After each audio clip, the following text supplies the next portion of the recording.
सिरमौर की बात आती है, अगर देवस्थल की बात आती है तो चूड़धार से रेणुका तक, विजय महाराज से रेणुका तक। बाहुबली की बात आती है तो खली साहब जिन्होंने विश्व भर में अपना लोहा बनाया है। क्रांति की बात आती है तो पचहत्तर याद आता है। नेता की बात आती है तो यशवंत परमार जी याद आते हैं। तो कौन से सिरमौर की बात करते हैं? गौरव है हिमाचल का अजीपुर जोर कहते हैं, गौरव है हिमाचल का अजीपुर जोर कहते हैं, बड़े नादान है वो जो हमें कमजोर कहते हैं। कि गौरव है हिमाचल का अजीपुर जोर कहते हैं, बड़े नादान है वो जो हमें कमजोर कहते हैं। हमें पिछड़ा कहो पिछड़ा रखो परवाह नहीं हमको, हमें पिछड़ा रखो पिछड़ा कहो परवाह नहीं हमको, बचाता लाज फिर भी जो उसे सिरमौर कहते हैं, बचाता लाज फिर भी जो उसे सिरमौर कहते हैं।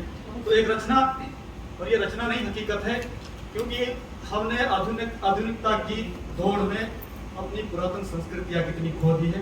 तो ये हकीकत है, ये रचना नहीं है। मेरी रचना का शीर्षक है बावड़ी। तो आनंद लीजिए।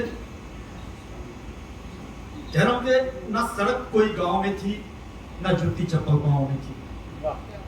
ना सड़क कोई गांव में थी, ना जूती चप्पल पांव में थी, ताजे मीठे पानी से भरी उस बावड़ी की ओर हाथ में बर्तन लेकर सरपट मारा करते दौड़, हाथ में बर्तन लेकर सरपट मारा करते दौड़। नीचे जोहड़ पानी को बावड़ी से सोता बहता था, नीचे जोहड़ पानी को बावड़ी से सोता बहता था, जो गर्मी में ठंडा तो सर्दी में कोसा रहता था।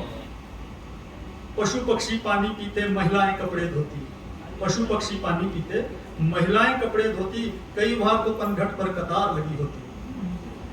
अवसर देख नहाने के बहुतेरे फन आते थे, जोहड़ के छिछले पानी में हम तैरा की बरसात। समय का पहिया घुमा, समय का पहिया घुमा और बचपन से जवानी लाया। अब तक अपने गांव में भी नलके से पानी आया। अब तो हम भी नए दौर की सीढ़ियां चढ़ने लगे और मुझ में और पनघट में फासले बढ़ने लगे, मुझ में और पनघट में फासले बढ़ने लगे। फिर एक रोज बावड़ी के ऊपर से सड़क जब गई, फिर एक रोज बावड़ी के ऊपर से सड़क जब गई, अनमोल धरोहर पुरखों की कुछ घंटों में दब गई, अनमोल धरोहर पुरखों की कुछ घंटों में दब गई। अब जल है ना जोहड़ है ना पशु पंछी का साया है, हाँ सरकारी तंत्र ने एक ढांचा जरूर बनाया है। जल जीवन के नाम पर थोड़ी जेबें भर जाते हैं, जय साहब आकर के उसको पास कर जाते हैं। दशकों से उत्थान को इसके पंचायती राज में वादे हैं, बस अपना क्या है अपने पास तो बावड़ी की सुनहरी यादें हैं।